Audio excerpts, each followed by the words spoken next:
Everyone, I'm Bazi Agnes. I'm going to take you through what is the importance of having a disaster recovery strategy in place to manage risks. According to Wikipedia, a disaster is a serious problem occurring over a period of time that causes widespread human, material, economic, or environmental loss, which exceeds the ability of the affected community or society to cope up using resources. For example, when I talk about disasters, in Uganda some time back, I don't remember when, we got a disaster of landslides in Bududa, and it really affected the community, of which they could not manage till the government came in. Then I'm going to talk about a disaster recovery. Is a process by which an organization anticipates and addresses all types of operational disruption, natural and man-made disasters.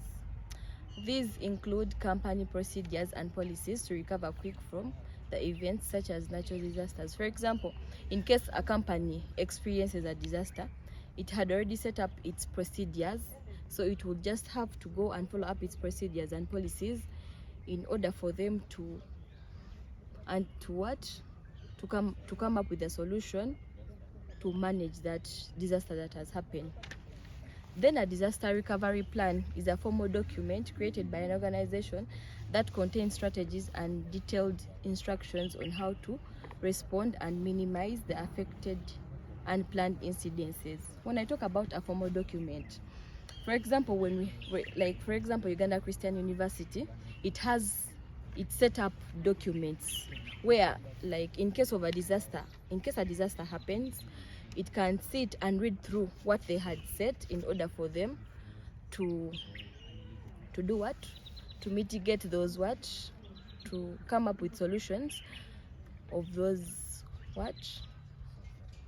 of the disaster that has taken place. Then I'm going to take you through the importances. The first one is the organization should do what? Should manage properly its security. When I talk about its security, remember, for example, if there are attacks within the organization, for example, MTN, in case MTN got like a cyber attack, it would easily come up with a solution and get to know how the hackers came into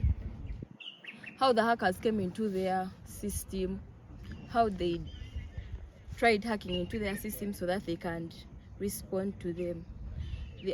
Then the other one is responding to what? Setting up goals and objectives. For example, if the organization sets up goals and objectives, it will be easy for them to, in case anything happens, for example, disasters are not called for, but if the organization sets up its goals and objectives, it will be easy to know we can do this in order to stop the disaster from happening. As I already told you that some disasters are man-made. Now, like those cyber attacks, they are man-made. So when the organization comes up with those solutions, they can easily control such disasters. Then the other thing is getting to know how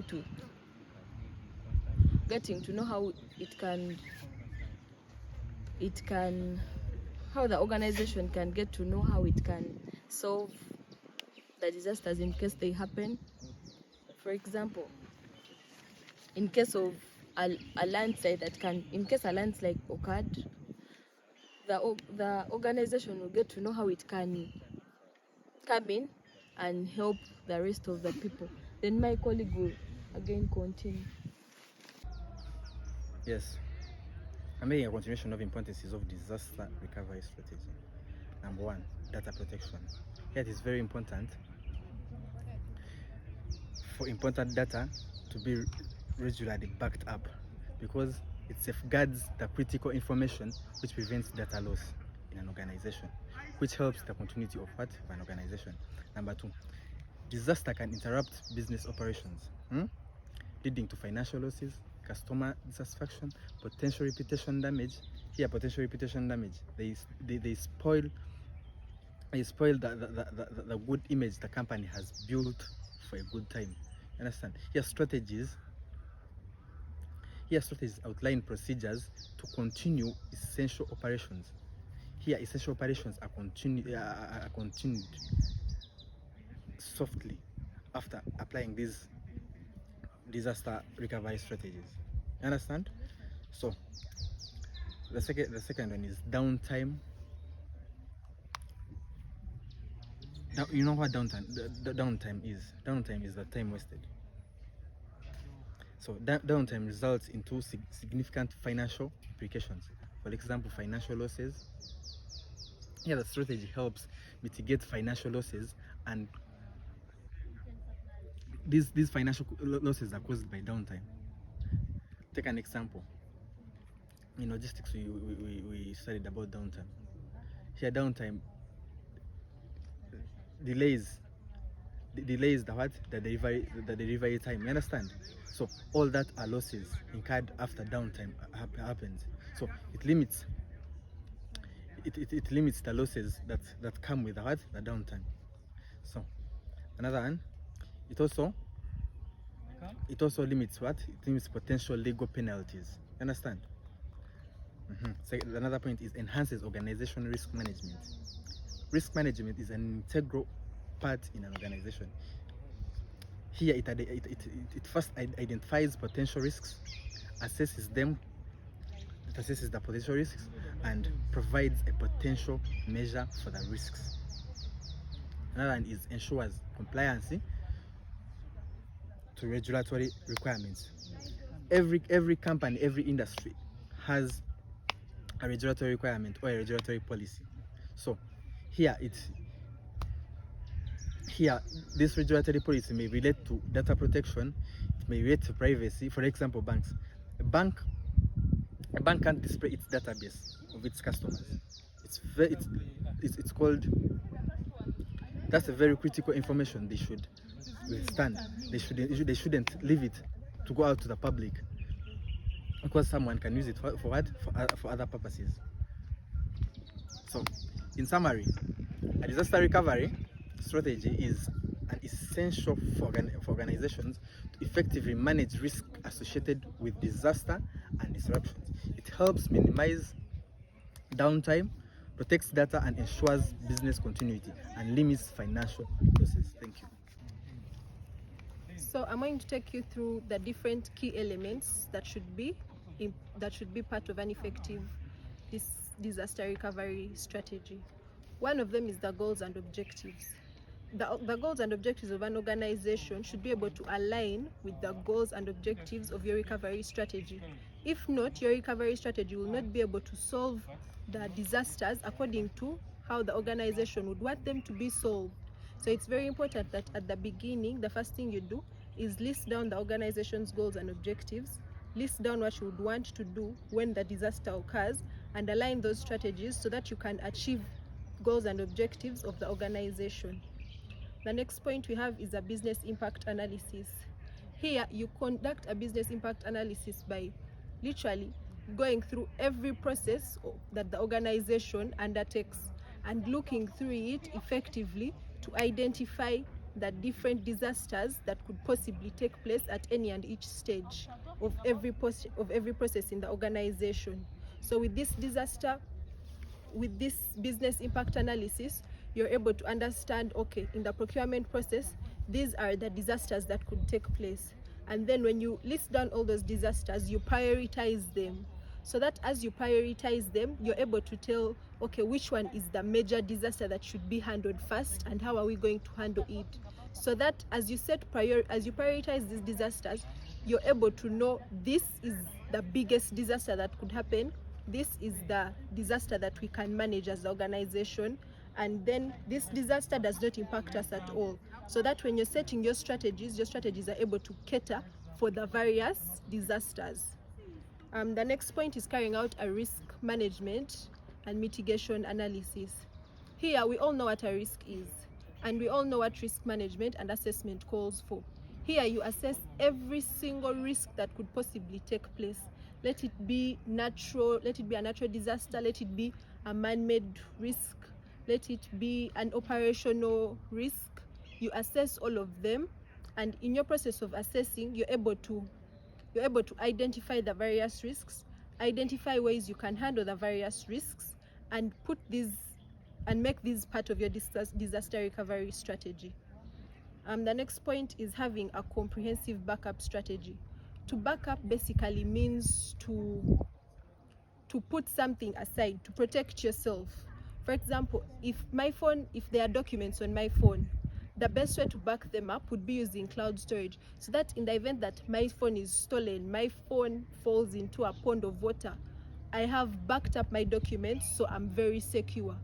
Likewise, a company should make sure every document that goes through its table, every procedure, every process, every activity ever undertaken into that company, all the suppliers' contacts, all the consumers' contacts, everything should be backed up, so that in the event of a disaster, let's say a hurricane, a tornado, if your main location or your main site is destroyed, there is always a backup, maybe at an alternative site, so that you don't face a lot of loss, because it's actually very important to back up so that you have managed the risk of loss of data, loss of documents, loss of information, and all those things. Then the next point we would look at is a recovery timeline. So this recovery timeline basically looks at the goals and timeframes in which the company would like to handle recovering from a certain disaster. So under this recovery timeline, we look at the recovery time objective and the recovery point objective. So let me explain further. With the recovery point objective, you're looking at the point at which the organization wants to be able to recover from that risk. Let's say, for example, the risk is data loss, right? And there's been data loss. Let's say someone is hacking your organization and they're slowly deleting all your data.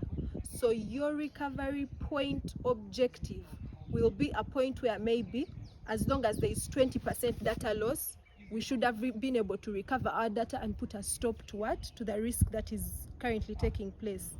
Then the recovery timeline or the recovery time objective, here we look at the period within which a disaster hitting, a company should be able to recover.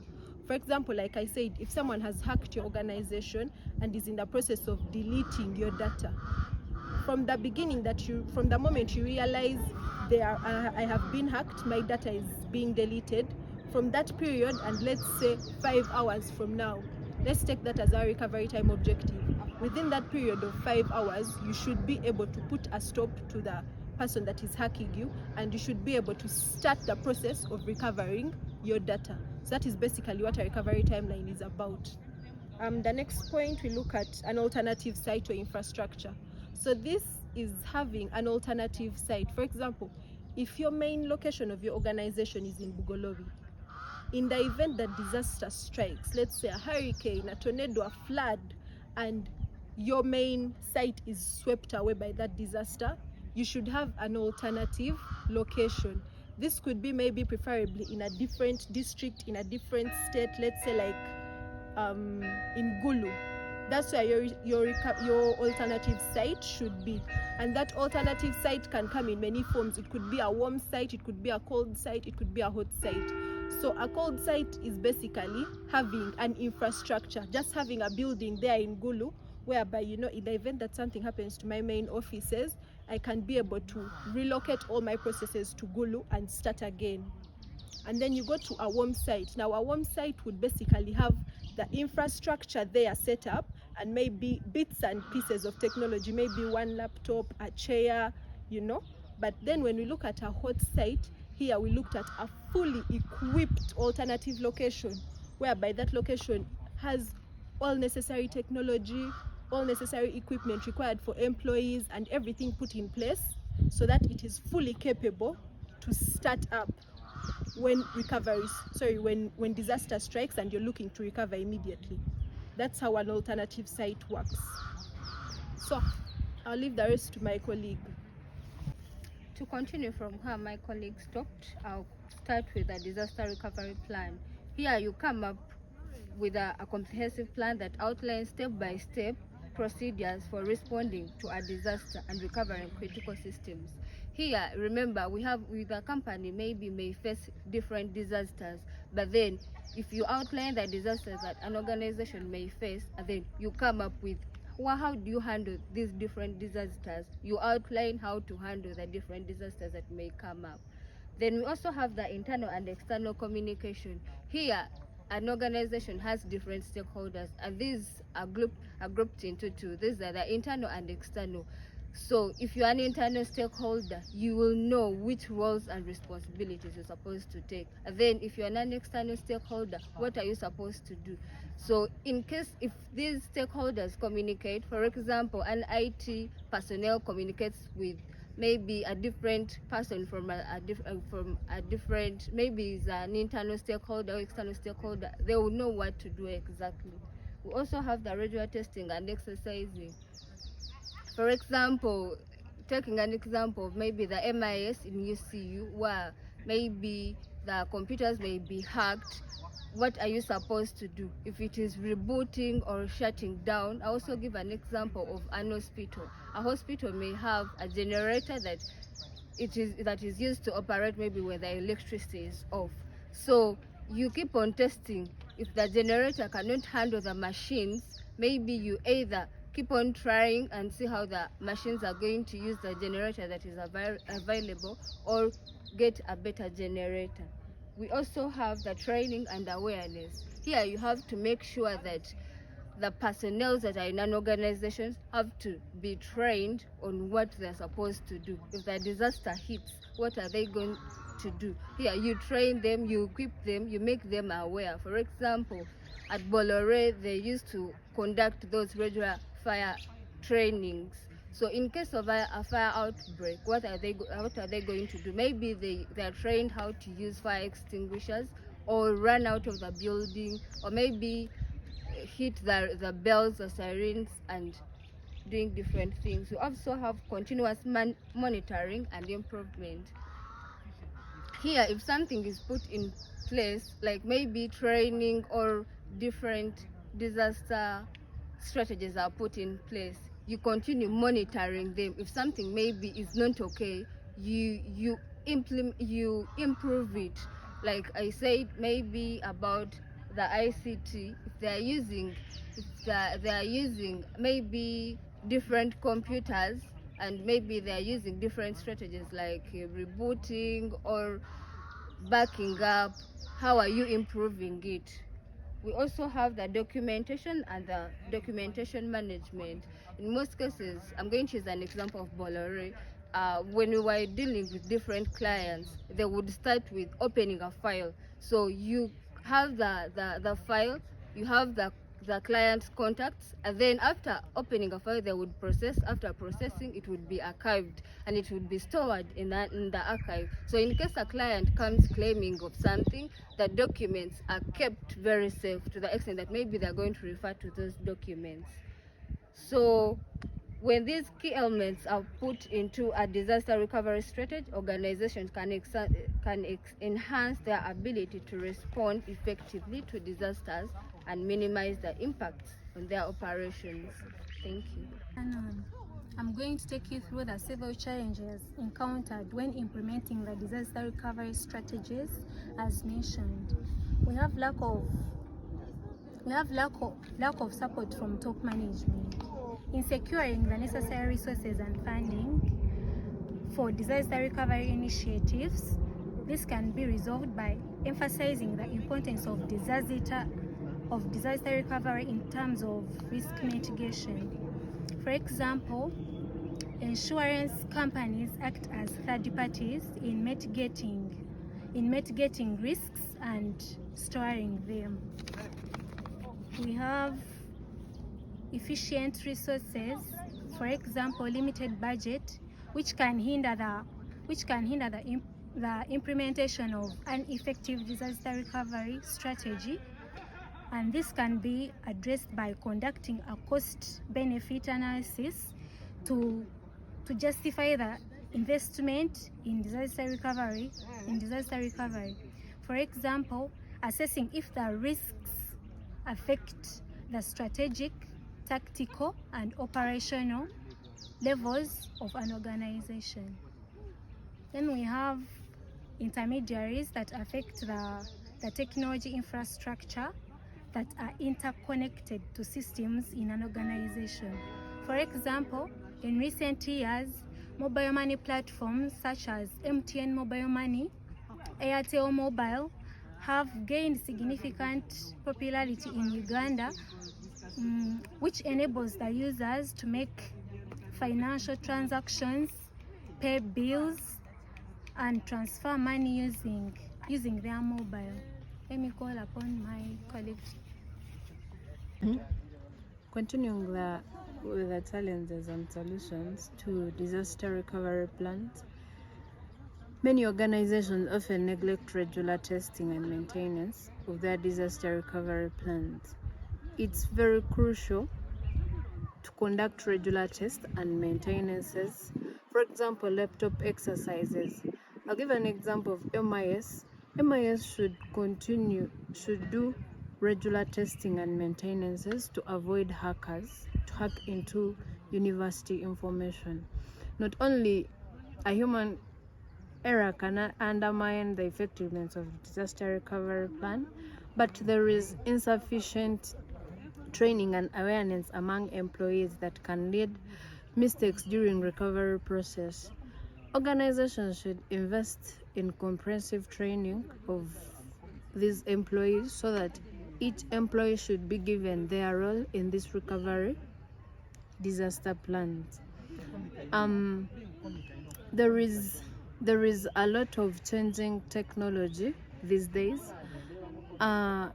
New systems, applications, infrastructures are introduced regularly, and this has become a challenge during disaster recovery plans. Keeping up with these changes, ensuring disaster recovery strategy remains aligned with the evolving technology. I'll give an example. MIS should always track on the new evolving technologies to overcome these disasters, for example, hacking.